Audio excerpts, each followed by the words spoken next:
Hi, I'm Chloe Trent Mervine, and I'm the co-founder and CEO of Big Ass Luxuries. And I'm Trent Mervine. I'm her husband and co-founder and COO of Big Ass Luxuries.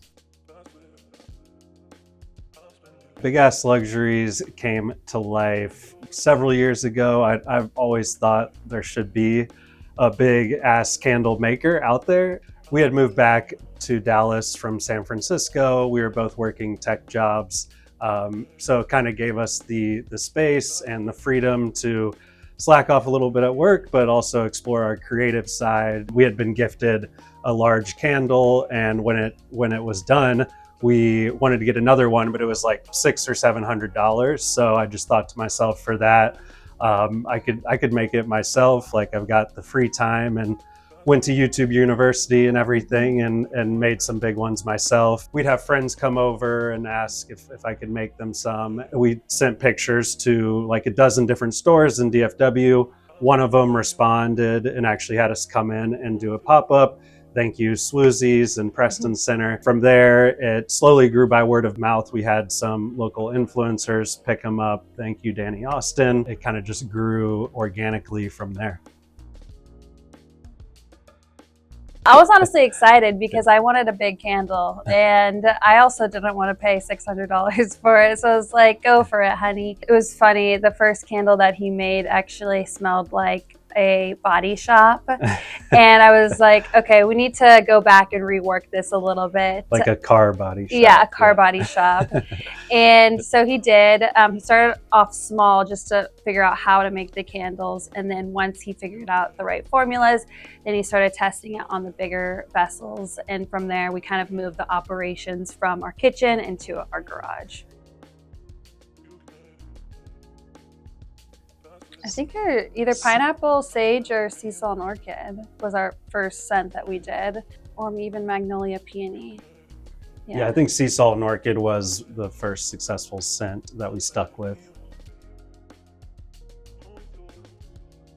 So we attended a event Danny Austin was throwing it was for Divi Fest. It was an event that she was throwing for her hair care brand. And she invited 25 small businesses. We set up booth. We actually gave her some candles to take home after the show. And come to find out, a couple months later, she organically posted about it. Her followers reacted really well to it. So we had never experienced that or that level of engagement. So she had asked us if we wanted to do a promotion with her, and we did. The first promotion that we did with her, we did over $300,000 in sales. And that was the point where I was like, okay, I could actually focus my time on this and leave corporate and put all my energy into that. And that was kind of the turning point for me.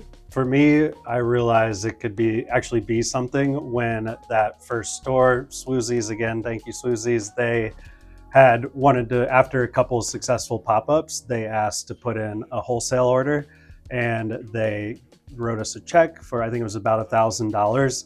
And I remember just shedding a tear when I saw that check, just thinking like, wow, this could actually be something.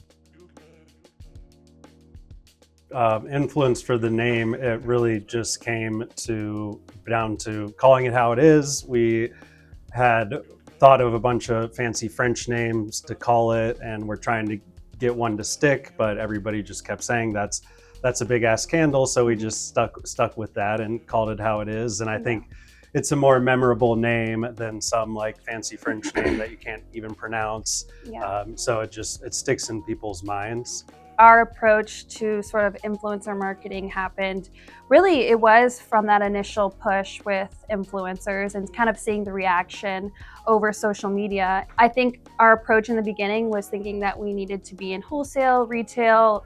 People want to be able to smell a candle before they actually purchase it. But when influencers would get it and see it in person, it has virality built into it, so people instantly want to share it and talk about it. And so that was kind of our approach, was like, let's do what's working. The influencer route was working. People were seeing it, reposting it, sharing it. And so that was a huge strategy for us as we started to get the word out and spread the word about Big Ass Luxuries. Yeah, it'll allow us to continue to be one of the only brands that focuses on large format candles. As far as I know, there aren't many out there. Mm-hmm. And of course, there's the small ass candle brands and they make some big ones.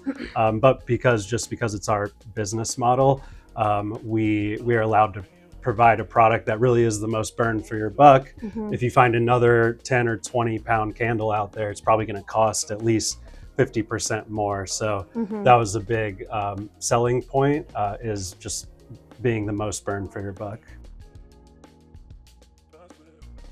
So our candles are made with 100% coconut soy wax. We don't use any fragrance oils that contain any dyes, phthalates, or parabens in them. So our fragrance oils are very clean. We use organic cotton wicks as well. So they're safe around yourself, your kids, and pets as well.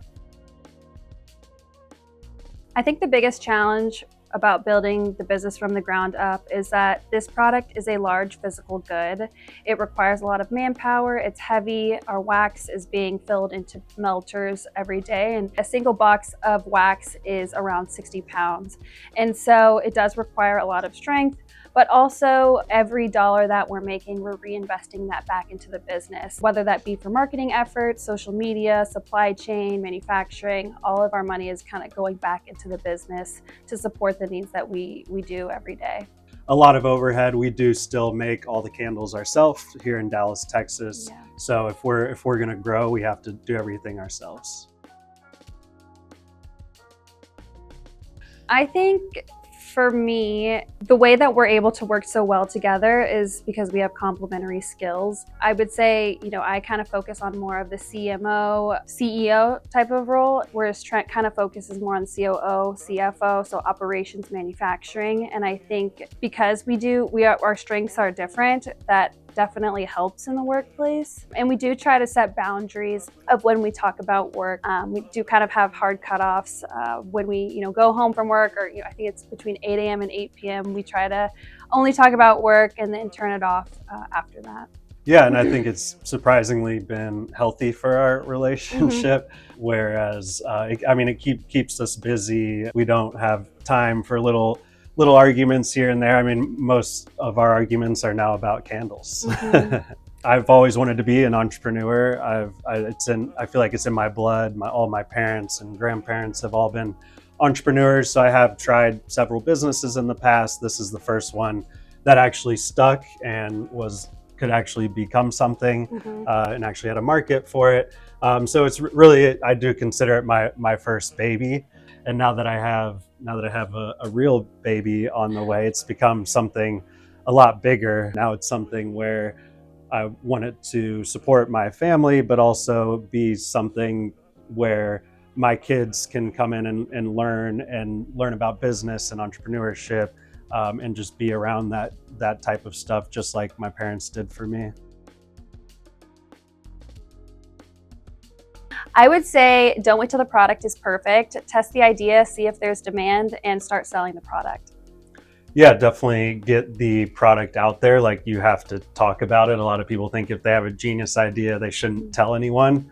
Those are the people that aren't going to do anything about that idea. Yeah. So you have to get the idea out there, talk to people about it. That's one thing I tell everybody that wants to start a business is it's probably a good idea to start with the customer. Because if you get your product out there, you just start talking about it. Like me, you might come across somebody that says, "Oh, if you do that, I'll buy some from you." And there you go, you got your first customer. Yeah. And then another thing I would say is just to have a clear differentiator. Like, there's a lot of people that make different types of candles. Our clear and very obvious differentiator is that we only focus on large formats, which kind of makes it have that virality built into it.